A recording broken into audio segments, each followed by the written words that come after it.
Everyone, welcome back to my channel. I hope कि आप सब अच्छा करो, लाइफ में खुश हो, पॉजिटिव हो। And as you guys know, ये वीडियो जो है ना, ये स्ट्रैटेजी वीडियो, जो मेन फोकस है इस वीडियो का वो 12th के बोर्ड एग्जामिनेशन पर है।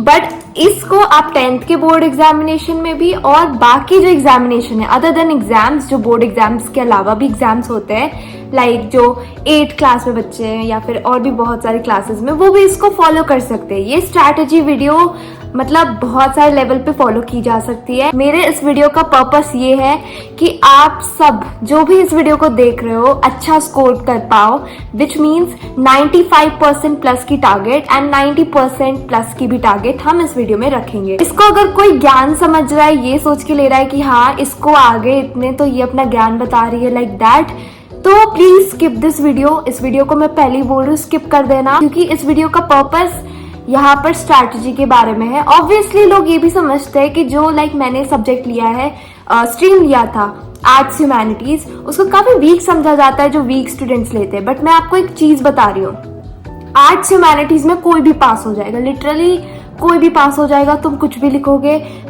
मतलब आराम से आपको मार्क्स मिल जाएंगे एंड पास भी हो जाओगे। But the purpose of this video is कि आप कैसे स्कोर करो बेस्ट आउट ऑफ बेस्ट, मतलब 95 अगर 95 प्लस की टारगेट है तो सोचो उसके लिए भी हार्ड वर्क करना पड़ा, right? Just like I have a respect for like science में बहुत हार्ड वर्क है, और जस्ट लाइक एनसीईआरटी से उसमें नहीं रहता, उसमें बाकी बुक्स को भी देखना पड़ता है रेफरेंस। बट ह्यूमैनिटीज में अलग केस है। एंड मैं आज आपको अपनी लाइफ एक्सपीरियंस बताऊंगी, पूरी स्ट्रैटेजी बताऊंगी, जिसकी वजह से मैंने 12th में 94% स्कोर किए इन ह्यूमैनिटीज। एंड आप मेरे से और अच्छा स्कोर कर सकते हो इस स्ट्रैटेजीज को अगर फॉलो करते हो। फॉलो करना बिल्कुल आप पर है, क्योंकि देखो लाइफ में आपको सजेशंस बहुत लोग से मिलते हैं, सजेशंस यहाँ से वहां से, बट फॉलो करना अल्टीमेटली जो प्लान आप करते हो, स्ट्रैटेजी जो बनाते हो, वो आप पर है, राइट? तो अगर जब तक आप सीरियस नहीं हो जाते किसी चीज के लिए, तब तक वो चीज आपको लगेगी कि हाँ ठीक है हो जाएगा, टाइम है, अभी बहुत टाइम है। ठीक है गाइस, अभी अगर देखा जाए तो 2 महीने हैं, नवंबर दिसंबर, बहुत टाइम है, राइट? ये सोच के हम कम पढ़ रहे हैं। बट अगर तुम सोचो कि अगर अभी से स्टार्ट कर दिया, क्योंकि इट्स नेवर टू लेट, कभी लेट नहीं होता। अगर तुम स्टार्ट कर देते हो, बस उसमें कंसिस्टेंट रहना जरूरी होता है। रेगुलर रहोगे तो बहुत अच्छा कर पाओगे। एंड आज इस वीडियो में हम उसी स्ट्रैटेजीज के बारे में बात करेंगे जिसने मेरी हेल्प की इन स्कोरिंग 94% इन ह्यूमैनिटीज। काफी अच्छा स्कोर था एंड मैंने बहुत इंप्रूवमेंट किया and really I am proud of my self. उस टाइम पे मैंने लिटरली ये देखा है कैसे मेरे फ्रेंड जो पहले स्टडी नहीं करते थे होल ईयर, उन्होंने कुछ पढ़ा नहीं, एंड मोमेंट में वो एग्जाम के 5 दिन पहले पढ़े, तो ऑब्वियसली उनको पैनिक हो रहा था। ये मैंने देखा and they were like calling कि हाँ ये एक्सप्लेन कर दो टॉपिक, ऐसा इंपॉर्टेंट करके चल जाते हैं। But trust me, if you are like studying from the beginning से भी नहीं तो मतलब कम से कम कुछ मंथ्स पहले से भी अगर आप स्टडी करते हो, ट्रस्ट मी एंड मोमेंट में पैनिक नहीं होगा। बस रिवीजन करके जाना है। मेरे साथ यही हुआ था, मैं बस रिवीजन करके एग्जाम के लिए गई थी क्योंकि सारा कुछ मेरा डन था ना। ये चीज बहुत कम लोगों को पता है एंड मैंने बात भी नहीं की। बट बोर्ड एग्जाम्स में जब हमारा फेब से बोर्ड एग्जाम स्टार्ट हुआ था, फेब और मार्च में था, उस टाइम मेरा मेंटल हेल्थ बहुत खराब था। इफ यू गाइज नो, मैंने मार्च और अप्रैल में वीडियो से लाइक ब्रेक लिया था 40 डेज का। सो बहुत कुछ उस टाइम लाइफ में चल रहा था। बट गाइज ऐसा नहीं था मेरे साथ कि मैंने एंड मोमेंट में पैनिक किया, ठीक है? ये पैनिक वैनिक कुछ नहीं था, बट रिविजन मैंने किया, बिल्कुल किया, बहुत अच्छे से। एंड एक चीज लाइफ में सीख लो, मुझे इस चीज का कुछ ऐसा रिग्रेट नहीं है। हाँ ये लगता है कि और अच्छा कर सकते थे, बट रिग्रेट मुझे लाइफ में कुछ रखना नहीं है। ऑनेस्टली किसी चीज का रिग्रेट मत रखना, बिकॉज अगर आप अपना बेस्ट देते हो, फिर trying your level best in anything, किसी भी फील्ड में हो, चाहे वो सोशल मीडिया में हो या फिर एकेडमिक्स में हो, अगर आप अपना बेस्ट 100% देते हो and trust me like best दे रहे हो, कंसिस्टेंट हो, रेगुलर हो, इट विल वर्क। ये चीज तो आपने सुनी होगी, सक्सेस ओवरनाइट नहीं आती, आपको उसके लिए हार्ड वर्क करना पड़ता है, एफर्ट्स डालने पड़ते हैं। सो ये चीज समझ लो कि हार्ड वर्क, ठीक है, बिना हार्ड वर्क के कुछ भी नहीं मिलता है रिजल्ट अच्छा, ठीक है? स्ट्रगल्स, हार्ड वर्क लाइफ में है, हर किसी के लाइफ में है। So now let's come to the strategy of how I scored well. पहले मैं आपको अपनी स्कोर बताती हूँ, ठीक है? देखो 10th में हमारे जो हुए थे ना एग्जाम्स, वो कोविड के टाइम में, तो ऑब्वियसली मैंने कुछ मतलब ऑब्वियसली नहीं दिया बोर्ड एग्जाम्स, हमारे प्री बोर्ड्स के अकॉर्डिंग मिले. It was like 89%, but I was not satisfied with science and maths क्योंकि उसमें 86 ऐसा आया था. एंड आई न्यू कि हाँ अच्छा हो सकता था ऑब्वियसली. बट फिर मैंने प्रॉमिस किया था दी से कि 12th में मैं अच्छा करूंगी इन 2022 के बोर्ड्स में, 2023 के बोर्ड्स में. एंड ट्रस्ट में काफी अच्छा हुआ. 11th में मैं आपको अपना बताती हूँ, इट वॉज लाइक बहुत मेरा फॉल हुआ था ह्यूमैनिटीज में ही. सोच रहे होगे कि ह्यूमैनिटीज में कैसे, बट हाँ जब कोई ऑब्वियसली इतना ढंग से नहीं पढ़ेगा, ध्यान से नहीं पढ़ेगा, सो होता है. तो मेरे साथ भी हुआ. मेरे 11th पे ऑलमोस्ट परसेंटेज थे, फाइनल के बताते हो 78%. एंड फिर जा करके काफी इंप्रूवमेंट के बाद 94% 12th में आए. So I am really happy to share my strategy with you all. And I really want जो भी इस वीडियो को देख रहे हो प्लीज फॉलो करना. पॉजिटिव रहो लाइफ में एंड एक पॉजिटिव एस्पेक्ट के साथ स्टार्ट करो चीजें. सबसे पहले चीज which you have to keep in your mind is blame किसी को मत करो, ना टीचर्स को ना सिचुएशन को. अपनी रिस्पॉन्सिबिलिटी लेना सीखो. अपने आप को मेंटली और फिजिकली दोनों फिट रखो. Because I am telling you guys, मेरा मेंटल हेल्थ बहुत डेटोरिएट किया था, खराब था मार्च में स्पेसिफिकली. तो अपने मेंटल हेल्थ को इतना मतलब अपने आप को मेंटली स्ट्रांग रखो, इमोशनली स्ट्रांग रखो कि चीज़ें आपको ज़्यादा अफेक्ट ना करे. बहुत सारी चीज़ें होती है लाइफ में, देखो सराउंडिंग अफेक्ट कर रही है, चीज़ें अफेक्ट कर रही है जो चल रहा है, तो वो चीज़ अभी अफेक्ट मत होने देना, स्पेशली एग्जाम के टाइम. ठीक है, बोर्ड एग्जाम्स में सबसे इंपॉर्टेंट चीज़ जो वैल्यू, एकदम वैल्यू वाली बात है, वो है आंसर राइटिंग. आंसर राइटिंग का यह मतलब क्या है? एक आंसर राइटिंग स्किल होती है. जिस तरह से आप लिखते हो, पेपर को प्रेजेंट करते हो, वो बहुत ही इंपॉर्टेंट रोल प्ले करता है बोर्ड एग्जाम्स में. अगर आप पेपर में बहुत अच्छे से वेल मैनर्ड प्रेजेंट करते हो, ट्रस्ट में वो आपके हेल्प करेगा आपके स्कोर को बढ़ाने में. ऑल्सो आंसर राइटिंग की भी टिप्स, जैसे मैं आपको बताती हूँ, ये बेसिकली आंसर राइटिंग वैसी टिप है जो मैंने फॉलो किया था 8 मार्क्स के क्वेश्चंस के लिए. लाइक 8 मार्क्स के हमारे क्वेश्चंस थे, लॉन्ग आंसर के क्वेश्चंस के लिए आंसर राइटिंग है, जिसमें हमारे कहीं ना कहीं 1 मार्क्स, हाफ मार्क्स कट हो जाते हैं. बट ये जो है ना, अगर आपको बोर्ड एग्जाम से फुल लाने हैं तो ऑब्वियसली कुछ एक्स्ट्रा एफर्ट्स डालने पड़ेंगे. तो मैंने ये सीखा कि सबसे पहले, ये चीज बहुत नॉर्मल है जो सब करते हैं, ठीक है, लॉन्ग आंसर्स के लिए मैं आपको बता रही हूँ. सबसे पहले अपना इंट्रो पार्ट देना. 1 minute, just a minute guys, मैंने लिखा है, मैंने पेपर भी रखा है अपने 12th का, सो दैट मैं आपको बता सकूं कैसे आप आंसर राइटिंग प्रेजेंट करो. ऑल्सो मैं आपको अपना स्कोर बता देती हूँ. माई score was 97 in geography, 96 in political science and 93 in history. History में अच्छा हो सकता था, बट आई न्यू MCQ में गए. Still I am happy with the main score. And जो इकोनॉमिक्स मेरा वीकेस्ट सब्जेक्ट था, उसमें स्कोर हुए 92. In PHE I score 93. And then economics के बाद जो इंग्लिश था ना, उसमें मैंने मिस्टेक्स किए थे and I score 83. Let's talk about the main thing here is answer writing में. सबसे पहले पार्ट आता है, देखो सबसे पहले what you have to write. Long answers के लिए बता रही हूँ. Intro, give the intro. ये क्वेश्चन है एंड कि उसका इंट्रो है. Suppose it's asking like demographic transition theory, so उसका पहले आप इंट्रो दोगे. ठीक है, this is like the intro. 5 to 6 lines, 5 lines I think काफी है इंट्रो. उसके बाद आपको यहाँ पर एक्स्ट्रा मार्क्स चाहिए. तो एक्स्ट्रा मार्क्स के लिए एक्स्ट्रा एफर्ट्स भी देने पड़ते हैं. लाइक आप डायग्राम ऐड करो, डायग्राम्स बनाओ, फ्लो चार्ट्स ऐड करो. Flow charts and diagrams are really helpful. उसके बाद आप पॉइंट्स में आंसर लिखो. पॉइंट्स में जैसे 1, 2 पॉइंट्स एंड उसमें एकदम डिटेल्ड आंसर. ठीक है, डिटेल पॉइंट्स. फिर आप अपने कीवर्ड्स को हाईलाइट, अंडरलाइन कर सकते हो. फॉर श्योर बहुत हेल्प करता है ये, क्योंकि फिर एग्जामिनर को पता रहता है यू नो द आंसर. तो अपने कीवर्ड्स को, जो भी इंपॉर्टेंट वर्ड्स या लाइन्स दिख रहे हैं, उसको आप अंडरलाइन करो. देन लास्ट में आपको कंक्लूजन पार्ट लिखना ही है. ठीक है, कंक्लूजन पार्ट आप 4 लाइन या फिर 3 लाइन, मतलब कुछ भी ऐसा कंक्लूजन आप ऐड कर सकते हो. जब आप ये करते हो एंड जब आप एक्स्ट्रा ऐड करते हो कुछ, जैसे फ्लो चार्ट हो गया या फिर डायग्राम्स हो गए या फिर कुछ भी इस तरह का, आप ऐसे दिखा रहे हो कि हाँ ये समझ आ गया, ये टॉपिक अंडरस्टैंड है, तो एग्जामिनर को भी पता रहेगा. एंड विद दैट एक भी मार्क्स नहीं डिडक्ट होगा. ट्रस्ट मी, ये बहुत ही हेल्पफुल है एंड इसने मेरे काफी हेल्प किया है एग्जाम के टाइम. अब हम इसमें बात करेंगे अबाउट बीइंग कंसिस्टेंट। 12th में ऐसा हो गया था कि सीरियस मेरे को होना ही है 12th में अच्छा लाने के लिए। तो मैं शुरू से तो नहीं हुई, बट आफ्टर समर वेकेशंस के बाद मैं एकदम होता है कि सीरियस अपने गोल पर हूँ। तो अभी एज अ स्टूडेंट गोल हमारा ये है कि हमें एकेडमिक्स में अच्छा करना है, ठीक है, बेस्ट करना है। आपकी जो कंपैरिजन वाली चीज होती है कि वो अच्छा कर रहा है मेरे से, ये मत सोचना।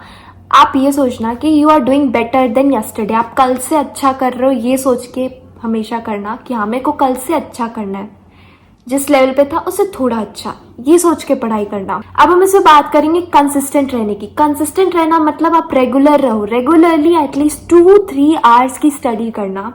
2-3 आवर्स की स्टडी इज वेरी मतलब बहुत ज्यादा बेनिफिशियल है, and trust me it is beneficial, ठीक है। 2-3 आवर्स की स्टडी करना, एंड उसमें आपको फोकस स्टडी करना है। एक कोई आवर चूज कर सकते हो आप, इधर आप मॉर्निंग में जा सकते हो, मॉर्निंग में study. I prefer morning study, क्योंकि मॉर्निंग में स्पेशली एग्जाम्स के टाइम मॉर्निंग स्टडी, क्योंकि मॉर्निंग में वो टाइम रहता है जब मुझे चीजें समझ आती है। एंड जो रात का टाइम होता है इट्स लाइक हाँ बहुत लोग का इट इज कि हाँ उनको रात को पढ़ाई में अच्छा लगता है, शांति रहती है, but for a better health prefer morning study. अब इन 2-3 आवर्स में भी आपको प्लान आउट करना है कि कुछ भी आवर्स वेस्ट ना हो। फोन सी आज हमारा सबसे बड़ा डिस्ट्रैक्शन है हर स्टूडेंट का, इज लाइक उसको स्क्रॉल जो कर रहे हो उसको साइड रखो, अपने आप को ट्रिगर करो कि हाँ मुझे ये चीज अचीव करनी है तो करनी है। मतलब आप इसका ऐसा चैलेंज ले सकते हो कि हाँ ये चीज, ये टास्क, ये पर्टिकुलर चैप्टर, ये टॉपिक करना है तो करना है। हम एक्चुअली आज के टाइम में जो रियल मटेरियल्स उसको यूज ही नहीं करते। बहुत सारी चीजें इंटरनेट में है ना, अच्छी चीजें भी बुरी चीजें, अब ये आप पर डिपेंड करता है किस साइड पे जाओ। उस चीज को यूज करो जो आपको नॉलेज दे, विच मीन्स अगर आपको कोई टॉपिक समझ नहीं आता तो उसके एक्सप्लेनेशन वीडियोस वॉच करके या फिर गूगल में सर्च करके आपको बहुत सारे वीडियोस मिलेंगे, रिफर करो उससे एंड अंडरस्टैंड करो। सबसे पहली चीज होती है अंडरस्टैंडिंग, जो बहुत सारे स्टूडेंट नहीं समझते। मेनी ऑफ अस डू रट्टा मार वाली पढ़ाई, रोट मेमोराइजेशन, जो कि लॉन्ग टर्म में सोचो तो वो बेनिफिट नहीं करती। इसलिए अंडरस्टैंडिंग होनी चाहिए, अंडरस्टैंडिंग समझ के पढ़ना। अगर आपसे वो फिर भी नहीं हो पा रहा तो आप लिख के प्रैक्टिस करो। अगर आप लिख के प्रैक्टिस करते हो ट्रस्ट मी बहुत हेल्प करेगा। खुद के नोट्स बनाना सीखो गाइज, एंड ट्रस्ट मी खुद के नोट्स बनाने से एक अलग ही लेवल की प्रैक्टिस बढ़ती है आंसर राइटिंग की। अब उसमें 2-3 आवर्स में मान लो आपने मेन जो सब्जेक्ट्स है उसमें 2 आवर्स दिए, 1 आवर मैं रात को स्पेसिफिकली देती थी इकोनॉमिक्स में, क्योंकि इकोनॉमिक्स वाज लाइक मेरा वीकेस्ट सब्जेक्ट था। मैक्रो, उसमें कैलकुलेशंस थी, तो मुझे एक टाइम पे रिग्रेट था कि हाँ हिंदी भी ले सकती थी, बट ठीक है मैंने जो लिया उसको ले लिया। एंड देन मेरा यही था कि हाँ इस पे अच्छा करना है। तो इकोनॉमिक्स के लिए मैंने कोई ट्यूशन नहीं ली थी। इकोनॉमिक्स में मैं रजत अरोरा सर की वीडियोस देखती थी, वो कॉमर्स के हैं, एंड ट्रस्ट मी उनके वीडियोस देख के सारे एक्सप्लेनेशंस, मतलब मैं प्री स्टडी करती थी इन सेंस कि टीचर से थोड़ा आगे रहूं, सो दैट जब टीचर समझाए क्लास में तो हम अच्छे से वो भी समझ पाए वही सेम टॉपिक। एंड ये इट्स लाइक डबल हो जाता है आपका अंडरस्टैंडिंग क्लियर। ये सबसे बेस्ट टेक्निक है गाइस। प्री प्लानिंग करो, प्री स्टडी कर लो। अगर उस टॉपिक को प्री स्टडी करते हो वो बहुत इजी रहेगा। तो जो आपका सब्जेक्ट वीकेस्ट है, जो चैप्टर वीकेस्ट है, उससे स्टार्ट करो, मतलब जो आपको बहुत टफ लगता है उससे, ताकि आपका कॉन्फिडेंस बिल्ड हो। ये चीज मैंने सीखी है लाइफ में कि हार्डवर्क के बिना कुछ नहीं होता, लाइफ में कुछ भी फ्री का नहीं मिलता, हार्डवर्क करना पड़ता है। So be like so focused and discipline कि आप हार्डवर्क करना सीखो। उसके लिए आप एक माइंडसेट बना सकते हो, ठीक है, ट्रेन करो अपने आप को। लाइक आप मोटिवेशनल पॉडकास्ट सुन सकते हो instead of scrolling. Then I highly prefer you guys कि आप डेली टास्क करो। कुछ डेली टास्क में 1-2 टास्क ही, मान लो ये चैप्टर करना है तो कंप्लीट करना ही है। गोल्स कम सेट करो, बट ऐसे सेट करो कुछ डेली टास्क के गोल्स जो आपको long term goals, board exams में यहाँ पर है तो यहाँ पर आप पहुंचने के लिए कुछ ऐसे टास्क सेट करो जो कि आपको वहां तक ले जाए, उस डायरेक्शन पे, ठीक है। अब इसके लिए कंसिस्टेंट, रेगुलर रहना स्टडी में बहुत ही ज्यादा जरूरी है, क्योंकि देखो अगर आप एक ही टाइम पे मान लो बहुत ही आवर्स पढ़ रहे हो, ये बर्नआउट क्रिएट करेगा। तो ऐसा एक प्लान क्रिएट करो, सेट करो कि हाँ मुझे वो टाइम देना ही है। जैसे हमारा एक होता है खाना खाने का टाइम, तो हम टाइम देते हैं, या फिर कुछ स्पेसिफिक चीज़ें रहती है लाइफ में करने की, उसके लिए टाइम देते हैं। कोई अगर बोल रहा है किसी से मीटअप है, उसके लिए टाइम दे रहे हैं, तो अपने पढ़ाई को टाइम क्यों नहीं दे रहे। मैंने 12th में दिया था, मेरा टॉप प्रायोरिटी स्टडी था, बेस्ट करना 12th में, एंड देन सेकंड में यूट्यूब था। इसलिए गाइज यूट्यूब में उस टाइम वीडियोस भी ज्यादा नहीं आ पाते थे। Next is be regular with your classes. हर कोई जल्दी रेगुलर, मतलब देखो क्लासेस लोग मे बी फ्रेंड्स की वजह से जा रहे हैं, या फिर हाँ कुछ इस तरह रीजंस होते हैं उसकी वजह से जा रहे हैं। बट अगर आप अपने गोल्स के लिए सीरियस हो, जब आप सीरियस रहना सीख जाओ, एंड जब आप खुद से पढ़ाई करो, trust me it will help you. तो क्लास में जितनी भी डिस्ट्रैक्शंस उन सबको बाय बाय करो, एंड डिस्ट्रैक्शंस को बाय बाय करने के बाद अपने क्लास पे फोकस करो जो टीचर पढ़ा रहे हैं। अब ऐसा भी होता है कि हाँ टीचर्स अच्छे से नहीं पढ़ा रहे मे बी, तो आप एक्सप्लेनेशन वीडियोस देखो गाइस। एक्सप्लेनेशन वीडियोस यूट्यूब में बहुत सारे हैं। डाउट्स को क्लियर करना सीखे, एंड लोगों की जजमेंट को ना सोचे। मतलब मैं एक टाइम पे ऐसी इंसान थी जो बहुत क्रिटिसिज्म को, जजमेंट को बहुत सोचती थी। बट नाउ जब मेरा माइंड बहुत इवॉल्व किया है, I started thinking more positive way कि हाँ ठीक है, इम्प्रूव करना है लाइफ में। बट जो चीज़ें नहीं समझ आ रही उसको आप एक साइड से सुनो, and then just let it out. ये चीज़ मैंने सीखा है लाइफ में कि जजमेंट से अपने आप को अफेक्ट ना होने दे। कोई अगर आपको बोल दिया कि आपने बहुत अच्छा कर लिया लाइफ में, आप तो खुश हो जाओगे। कोई किसी ने बोल दिया कि आपने बहुत खराब किया, लाइक आपकी क्रिटिसिज्म की, तो यू दुखी हो जाओगे। मतलब किसी के होता है ना, किसी के बोलने से खुद को अफेक्ट ना होने दे, कभी नहीं। इसलिए अपने माइंड को इतना ट्रेन करो कि किसी के जजमेंट से अफेक्ट नहीं हो रहे हम, ठीक है। एंड डाउट्स क्लियर करते जाओ अपने लाइफ में, चाहे वो आप ऑनलाइन भी कर सकते हो, किसी से पूछ के हेल्प लेना कोई बुरी बात नहीं है, सो आप पूछ सकते हो। तो मैं आपको अपनी ट्यूशन की स्टोरी बताती हूँ। There was this one girl, एक कोई लड़की थी, ठीक है। अब उससे मेरी पहले कुछ प्रॉब्लम्स हुई थी, ठीक है। And then I was like very sad कि हाँ सेम जगह आ गए हैं। But I was more focused towards my goal, जो कि था बोर्ड्स में अच्छा करना। यही मेरा एक टारगेट था। तो मुझे याद है कि उस टाइम क्या था ना, that girl had a friend, उसकी भी एक फ्रेंड थी, तो वो दोनों साथ बैठते थे, उसके पीछे भी हाँ वो साथ बैठते थे, ग्रुपिंग था। एंड मैं इधर अलोन टाइप की बैठती थी। ऑब्वियसली मुझे बुरा लगता था कि I don't really have friend, but in the end I realized कि फ्रेंड्स से ज़्यादा जो सबसे बड़ी प्रायोरिटी देनी चाहिए लाइफ में, वो किसे देनी चाहिए, वो अपनी स्टडी को देनी चाहिए, नॉलेज को देना चाहिए प्रायोरिटी। अगर आप बहुत ज़्यादा नॉलेज ग्रास्प कर रहे हो, ट्रस्ट में बहुत हेल्प करेगा आगे जाके। कम्युनिकेशन स्किल को बढ़ाओ, अपने कॉन्फिडेंस को बढ़ाओ, इस चीज़ को प्रायोरिटी दो इंस्टेड ऑफ गॉसिपिंग। से दिस टू दैट प्रगति 1 साल पहले कि यू डिड वेल एंड तुम्हारे काफ़ी अच्छे आए। Study the hard subject every day. मतलब बहुत लोग का होता है कि उन्हें हिस्ट्री बोरिंग लग रहा है, बहुत लोग का होता है उनको इकोनॉमिक स्टफ लग रहा है, या फिर पॉलिटिकल साइंस। तो उन सब्जेक्ट से स्टार्ट करो जो आपको हार्ड लगता है। जैसे मेरा इकोनॉमिक्स 11th में मेरा स्कोर था अराउंड 70। उसके बाद जा करके मेरे प्री बोर्ड्स तक में स्कोर हुए थे 80, एंड देन बोर्ड्स में हुए 90+ गाइज। तो आप देख सकते हो प्रोग्रेस था। रेगुलर रहना बहुत बड़ी चीज़ होती है, जो कि बहुत कम लोग कर पाते हैं, ये सोच के कि हमारे पास बहुत समय, बट नहीं, समय इतना भी नहीं है, क्योंकि बहुत सारी चीज़ें हो सकती है जो आपका डेली टास्क है। एटलीस्ट ये ट्राई करो कि हाँ मुझे ये कंप्लीट करना है, एंड ये कंप्लीट करने के बाद आई विल स्लीप या डू अदर वर्क। तो मैंने आपको आंसर राइटिंग का भी यहाँ बताया है। इसके बाद जो नोट्स की बात आती है गाइस, बहुत लोग बोलते हैं हाँ नोट्स क्रिएट करो, ये बनाओ, बट ट्रस्ट मी, मैंने एग्जाम के टाइम में क्या अपने नोट्स से पढ़ा था?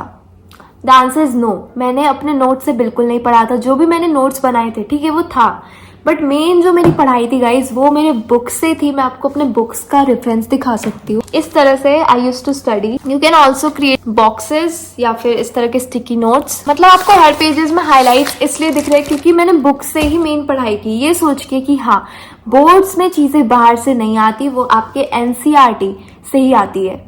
चाहे वो कोई भी हो, आईसीएसई का बोर्ड हो, सीबीएसई का यहाँ पर मेन फोकस है, तो एनसीईआरटी बुक को ही आप प्रेफर करो। पॉलिटिकल साइंस में मैं साइड पे क्या करती थी, सीधे इस तरह से हमने अंडरलाइन किया, मतलब हाईलाइट किया इंपॉर्टेंट पॉइंट्स को समझ के, एंड जो भी कुछ एक्स्ट्रा रहता था वो हम साइड में लिख लेते थे इस तरह से। एंड ये चीज़ें काफ़ी हेल्प की है, मतलब लॉन्ग टर्म की बेसिस में। तो अपने नोट्स पे भी ध्यान दो, बट खुद से नोट्स बनाओ ताकि आपकी आंसर राइटिंग की प्रैक्टिस हो। मैं हमेशा यही ट्राई करती थी कि अपने डाउट्स को क्लियर रखना है, मतलब किसी भी टॉपिक पे कोई भी डाउट ना हो। इसलिए जब किसी टॉपिक पे डाउट होता था तो आई यूज टू आस्क कि हाँ इस टॉपिक में प्रॉब्लम है, कैन यू प्लीज एक्सप्लेन। अगर मान लो आप टीचर से ही पूछ रहे हो तो उनसे एक अगर आप रिस्पेक्ट दे के पूछते हो कि कैन यू प्लीज एक्सप्लेन, इस तरह से, ना कि लाइक ऐसे बोल के आप ये बता दो, मतलब ठीक है, ये तो थोड़ा ऑर्डर हुआ ना। अगर आप रिस्पेक्ट दे के बात करते हो किसी से तो आपको भी रिस्पेक्ट बैक अर्न मिलता है। तो इस तरह से अगर आप क्वेश्चन अच्छे वे में पूछते हो डेफिनेटली टीचर भी आंसर करेंगे। I guess this is Indian. हाँ, ये पॉलिटिकल साइंस का इंडियन वर्जन था। This was interesting for sure. History को भी मैंने मतलब काफी प्रायोरिटी दी थी, मेरी फेवरेट सब्जेक्ट थी, इसलिए मैंने अभी लिया है हिस्ट्री ऑनर्स, क्योंकि मुझे इस पे ज़्यादा इंटरेस्ट था। Let me just talk about इसमें क्या किया था। सबसे पहले लाइन बाय लाइन आप एनसीईआरटी के टेक्स्ट बुक को आप पढ़ो, ठीक है, लाइन बाय लाइन पढ़ने के बाद जो आपको इंपॉर्टेंट चीज़ें लगती है या जो वर्ड समझ नहीं आता उसको हाईलाइट करिए, एंड देन उसकी मीनिंग साइड में आप लिख सकते हो सर्च करके। आफ्टर दैट यहाँ पर पोस्ट-इट्स मैंने स्टिक किए थे ताकि वो टॉपिक और क्लियर हो जाए। तो इस तरह का मैंने बनाया था, मतलब ये सोच के कि हाँ हर एक लाइन को हम समझ रहे हैं, इतना अच्छे से एडअप कर रहे हैं। अगर आपको समझ नहीं आ रहा, मान लो टॉपिक या चैप्टर समझ नहीं आ रहा, तब मैं एक्सप्लेनेशन वीडियोस देखती थी, एंड उन एक्सप्लेनेशन वीडियोस की हेल्प से मैं लाइन बाय लाइन टॉपिक्स पढ़ती थी। क्योंकि क्लास 12 तक क्या होता है ना, सारे एक्सप्लेनेशन चैप्टर्स के वीडियोस रहते हैं, तो आप उस एक्सप्लेनेशन वीडियोस का यूटिलाइज करें, एंड जो एक्स्ट्रा मतलब कुछ भी अगर एक्स्ट्रा डिटेल्स है या आंसर राइटिंग में इसको ऐड कर सकते हैं। एक्स्ट्रा नहीं था, ये सारे एनसीईआरटी से ही थे, उसको हमने यहाँ पर इस तरह से लिखा पोस्ट-इट्स पे। तो ये काफ़ी हेल्पफुल था, बेनिफिशियल था, and people were really inspired of this. अगर आप इस इंस्पिरेशन लेते हो तो डेफिनेटली आप लो। इस तरह के जो बॉक्सेस रहते हैं एनसीईआरटी में, साइड में जो आपको बॉक्सेस दिखेंगे एनसीईआरटी, चाहे वो पिक्चर बेस्ड हो, बॉक्सेस हो, कुछ भी एक्स्ट्रा एडअप हो, कुछ भी मिस मत करना एनसीईआरटी में, हर चीज देखना, क्योंकि बोर्ड्स में यही होता है, बॉक्सेस से बहुत आते हैं, अंदर से टॉपिक्स में बहुत आते हैं। हम क्या करते हैं, हम इंपॉर्टेंट टॉपिक्स को ही देखकर चले जाते हैं। एंड मैं इस तरह से साइड पे कुछ क्वेश्चंस भी लिखती थी कि हाँ इस तरह के एमसीक्यू क्वेश्चंस आएंगे तो उसको पोस्ट-इट्स में लिख के स्टिक करना। ये बहुत बेनिफिशियल था, एंड मेरा बुक ही मेरा नोट्स टाइप का था गाइज, लिटरली नॉट किडिंग। मैं बुक से ही पढ़ी थी रिविजन में भी एंड में। जो मेरे नोटबुक्स थे उससे मैंने वैसा कुछ पढ़ा ही नहीं था, क्योंकि मुझे पता था कि जो भी आएगा वो बुक से ही आएगा। क्योंकि नोट्स में देखो ये भी होता है कि लिमिटेड चीजें, मान लो हमने ये टॉपिक कवर नहीं किया, ये बॉक्स नहीं लिखा, तो वो तो फिर आपका मिस हो जाएगा, फिर आपको लगेगा कहाँ से टीचर ने दिया। तो वो टीचर बुक से देते हैं, बुक के अंदर से टॉपिक बहुत अच्छे से समझ आ गया है। तो मैं इस तरह से फिर उस टॉपिक के कीवर्ड्स, इस तरह के शॉर्ट पॉइंट्स लिखती थी, सो दैट और मेरे को समझ आ जाए। ट्रैवलर्स वाला चैप्टर, इसमें मैं आपको बताती हूँ कहाँ से ये ट्रैवलर्स वाले चैप्टर में ना क्वेश्चंस यहाँ से आए थे। ये वाला जो पार्ट है ना गाइस, ट्रैवलर्स वाले चैप्टर के, यहाँ पर मैं बुक 2 की बात कर, ये जो पार्ट है, ये टाइम लाइन, इससे क्वेश्चन आया था, एंड इससे बहुत सारे ट्रैवलर्स के क्वेश्चंस थे, तो वो हमें मैच करना था, ठीक है। ये फिर लोगों को लगेगा कि कहाँ से पूछा, तो देखो टाइमलाइन से पूछा, जो भी है वो बुक से ही है। फिर हमने एनसीईआरटी के भी क्वेश्चंस को प्रेफर किया, जो ये क्वेश्चंस रहते थे इनको भी आप देख के जाओ। ट्रस्ट मी, अगर आप एनसीईआरटी को एक नेक्स्ट लेवल से एनसीईआरटी को पढ़ते हो, I am not kidding guys, ये इतना हेल्प करेगा कि आपको कोई भी साइड बुक की जरूरत नहीं पड़ेगी, बिल्कुल नहीं। I have seen my friends की उन्होंने साइड बुक लिया, बट देखो साइड बुक से best I am suggesting, NCERT से बेस्ट कुछ नहीं होता। साइड बुक हम तब लेते हैं कि हाँ अगर आपकी पूरी प्रिपरेशन डन है तब आप लो। पीवाईक्यू सॉल्व करना सीखो, हाँ पास्ट ईयर क्वेश्चंस पेपर जो रहते हैं ना उनको सॉल्व करो, ताकि आपकी प्रैक्टिस हो जाए, राइटिंग की एक स्पीड बन जाए। क्योंकि बोर्ड्स में हमें स्पीड में लिखना पड़ता है, ठीक है, बिना स्पीड में थोड़ा speed, time management is the key, ये मैं बिल्कुल बोलूंगी, टाइम मैनेजमेंट की होती है बोर्ड्स के एग्जाम को प्रेजेंट करने के लिए, एंड ये चीज आपको सीखना होगा। तो आंसर राइटिंग में ये तो आपको बताया गया होगा कि हाँ जो बोर्ड्स का पेपर रहता है उसमें आपको इधर से स्केल रूलर से एक स्ट्रेट लाइन लेना है, then after writing every answer आपको अंडरलाइन करना है। ये एक नीट वे में पेपर को प्रेजेंट करने का वे होता है। स्पीड भी मेंटेन करना है, टाइम मैनेजमेंट भी करना है, और अच्छे से सेलेक्ट करके सारे आंसर्स टाइम के साथ कंप्लीट करने हैं। तो उसके लिए practice is beneficial. I am again saying, practice करने के लिए आप क्वेश्चन बैंक्स रिफर कर सकते हो, या फिर देखो ये इसकी भी जरूरत नहीं है, मैंने ऑनेस्टली रिफर किया था ये यूट्यूब में बहुत सारे आपको क्वेश्चंस दिखेंगे, पास्ट ईयर क्वेश्चंस पेपर के डिस्कशन, वो आप देख सकते हो, या फिर गूगल में आप सर्च करोगे पास्ट ईयर क्वेश्चन पेपर्स, बहुत सारे आ जाएंगे। तो आपको क्वेश्चन बैंक लेने की भी जरूरत वैसी नहीं है, बस एनसीईआरटी एंड फिर प्रैक्टिस के लिए आप क्वेश्चन बैंक सर्च करके उसको पढ़ सकते हो। मतलब ऑब्वियसली सॉल्व करना है, उसको प्रैक्टिस करना है, ताकि हमारा बोर्ड एग्जाम में पेपर कंप्लीट हो जाए। ट्राई करना कि बोर्ड एग्जाम में पेपर 15 to 20 मिनट्स पहले कंप्लीट हो, ताकि रिवीजन का भी टाइम हो एंड आप अपनी मिस्टेक्स को देख के इम्प्रूव कर पाओ वहां पर। एंड ऐसा भी होता है कि हम बहुत हड़बड़ी में एंड उसमें हम अपना एक क्वेश्चन मिस कर दिए। एंड मोमेंट में मेरे साथ ऐसा हुआ था कि मैंने एक क्वेश्चन देखा, मिस हो गया, तो मेरे पास टाइम था इसलिए मैंने उसको फिर से लिखा, क्योंकि वो क्वेश्चन नहीं था, अब नहीं लिखा तो उसका मार्क्स भी नहीं मिलता। तो ये गलती बिल्कुल मत करना, सारे क्वेश्चंस अटेम्प्ट करने हैं, क्योंकि हमें फुल लाना है, ये स्ट्रैटेजी फुल की। नाउ मैं इंग्लिश का आपको बताती हूँ, मुझे 83 क्यों आए थे। इंग्लिश में मेरा फर्स्ट टाइम था बोर्ड एग्जाम्स, क्योंकि हमने 10th में दिया नहीं, तो मेरा नर्वसनेस की वजह से मेरा हैंड भी शेक हो रहा है। एंड फिर मुझे याद आया कि हाँ, मुझे राइटिंग भी अच्छी लिखनी है, हैंड राइटिंग। तो मेरा ध्यान ना हैंड राइटिंग पे इतना ज्यादा था कि मैं टाइम को इतना मैनेज नहीं कर पाई, टाइम मैनेजमेंट अच्छे से हुई नहीं, इसलिए एंड मोमेंट तक लिटरली पेपर कंप्लीट होने के आई थिंक 2 मिनट, जो फाइनल बेल होता है ना, 2 मिनट पहले कंप्लीट हुआ था गाइस। एंड मुझे उस चीज का थोड़ा रिग्रेट हुआ था। फिर मैंने जब सीख लिया कि हाँ, time management is the key, nervous ज्यादा नहीं होना है, हैंड राइटिंग ठीक है मेंटेन करना है, बट स्पीड के साथ आपको मेंटेन करना है, इतना हैंड राइटिंग पे फोकस नहीं करना है, अच्छे से पेपर प्रेजेंट करना है, विच मीन्स पॉइंट्स में लिखना है, कीवर्ड्स हाईलाइट करने हैं, सारी चीजों को ध्यान पे रखते हुए पेपर कंप्लीट टाइम से पहले करना है। एंड जब मैंने ये सोचा तो बाकी सारे पेपर्स बहुत अच्छे गए थे, बिकॉज एक प्रैक्टिस था, रेगुलर स्टडी थी, तो एंड मोमेंट में कोई पैनिक नहीं हुआ एंड रिविजन ही करके बस पेपर देने थे। इसके बाद आपको फोकस करना है दोनों टॉपिक्स में। यहाँ मैं टॉपिक्स में इंपॉर्टेंट टॉपिक्स की भी बात करी और नॉन इम्पॉर्टेंट टॉपिक्स की भी। हम कई बार क्या करते हैं ना, इंपॉर्टेंट टॉपिक्स पे इतना ध्यान दे देते हैं कि जो हमारे इंपॉर्टेंट टॉपिक्स नहीं रहते उससे भी क्वेश्चंस आते हैं।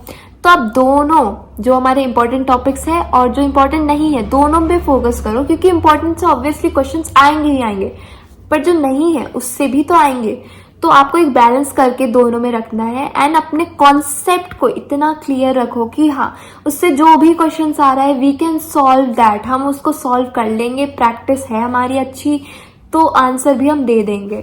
ऐसी प्रैक्टिस होनी चाहिए। Concept clarity matters a lot and इसके लिए आप एक्सप्लेनेशन वीडियोज अगेन सेइंग खुद से स्टडी करो, उस चीज को समझो। मैंने ये भी ट्राई किया था कि हाँ, आई ट्राइड माई बेस्ट की कोई चीज है, मान लो देयर इज अ टेडी या कुछ भी है, उसको एक्सप्लेन कर रहे हो, एटलीस्ट कि किसी को तुम एक्सप्लेन करके समझा रहे हो, ये तुम्हारे माइंड में भी जाएगा।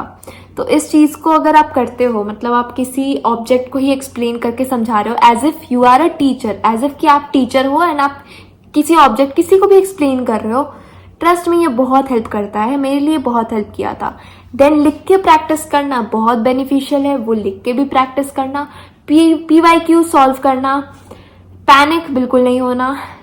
आई नो नर्वसनेस होती है बोर्ड एग्जाम्स में, बहुत ट्रू बात है, क्योंकि प्रेशर रहता है हर जगह से, पेरेंट प्रेशर, टीचर्स के प्रेशर, या फिर बहुत सारे प्रेशर्स रहते हैं। तो उन सबको थोड़ा साइड करके जो माइंड है ना, उस काम करके फोकस, ये चीज ना बहुत इंपॉर्टेंट है। Like don't be a part of friends gossip. ये मैं क्यों बोल रही हूँ, क्योंकि देयर वाज दिस टाइम कि हाँ, हम जब फ्रेंड्स की गॉसिप में रहते हैं ना, या फिर कुछ भी अगर मैटर में पड़ गए, ड्रामा हो रहा है, तो वो आपको मेंटली इतना अफेक्ट कर देता है नेक्स्ट लेवल का कि वो एकेडमिक्स को भी अफेक्ट कर रहा है। सो अगर आपको बोर्ड्स पे अच्छा करना है, इन चीजों को साइड पे रखो, किसी से कुछ भी मैटर हुआ साइड रख दो, अपने माइंड को काम करो, इमोशनली इंडिपेंडेंट होना पड़ेगा, जो कि हम में से बहुत लोग लैक करते हैं। इवन आई लैक इमोशनली, हम इंडिपेंडेंट होना is very tough, but when you try your best to control your emotions, हर चीज, फ्रेंड्स की गॉसिप पे कुछ नहीं रखा है, कुछ टाइम का प्लेजर है कि हाँ इसके बारे में, just I think minding your own business matters a lot, खुद पे फोकस करना। Sometimes being selfish is okay when it comes to your growth, मैंने ये पढ़ा था। तो अगर आपको ग्रो करना है लाइफ में तो हाँ, फ्रेंड्स से ऊपर आओ। जो फ्रेंड्स आपके रियल फ्रेंड्स होंगे वो समझेंगे आपको, जो नहीं होंगे दे विल लीव। मेरे साथ यही हुआ है। Don't be a people pleaser, ये मैं अगेन बोलूंगी। हम पीपल प्लीजर होके क्या करते हैं ना, मेरे साथ ये होता था। 12th का आपको बताती हूँ या 11th का। There were some of my friends जो कि अब फ्रेंड्स मेरे नहीं है, बट मैं इतनी पीपल प्लेजर थी। अब आई एम ट्राइंग कि मैं नहीं हूँ, क्योंकि एक टाइम पे मैं थी। पीपल प्लेजर करना मतलब हाँ, किसी को भी आप मना नहीं कर सकते लाइफ में। मैं वैसी थी कि किसी को मना नहीं करना है, तो अल्टीमेटली सफर कौन करना है, मैं। क्योंकि जो मेरे फ्रेंड्स थे ना वो बेसिकली ऐसे नॉर्मल डेज में नहीं आएंगे, कुछ उन्हें कोई मतलब नहीं रहेगा, बात तक वैसे ज्यादा नहीं करनी है। बट जब वो बोल रहे हैं, फिर वो आते एग्जाम के एक दिन पहले, टेस्ट के एक दिन पहले, एंड दे आर आस्किंग कि can you explain this topic to us. And that time I was a people pleaser. मैं इतनी नो मेरे से होता नहीं था, मेरे लाइफ में बाउंड्रीज नहीं थी, तो मैं उनको बोलती थी ठीक है आई विल एक्सप्लेन। मैंने अपनी पढ़ाई को, मतलब मेरा जो पर्टिकुलर मान लो ये चैप्टर है, उसका ये टॉपिक्स लेफ्ट है जो मैंने नहीं कंप्लीट किया, बट वो फ्रेंड है जिसको वो टॉपिक एक्सप्लेन करना है जो मैंने कंप्लीट कर लिया, तो मैं उसको एक्सप्लेन करती थी। एंड जो मेरे टॉपिक्स फिर रहते थे उसको मैं लेट नाइट में करती थी,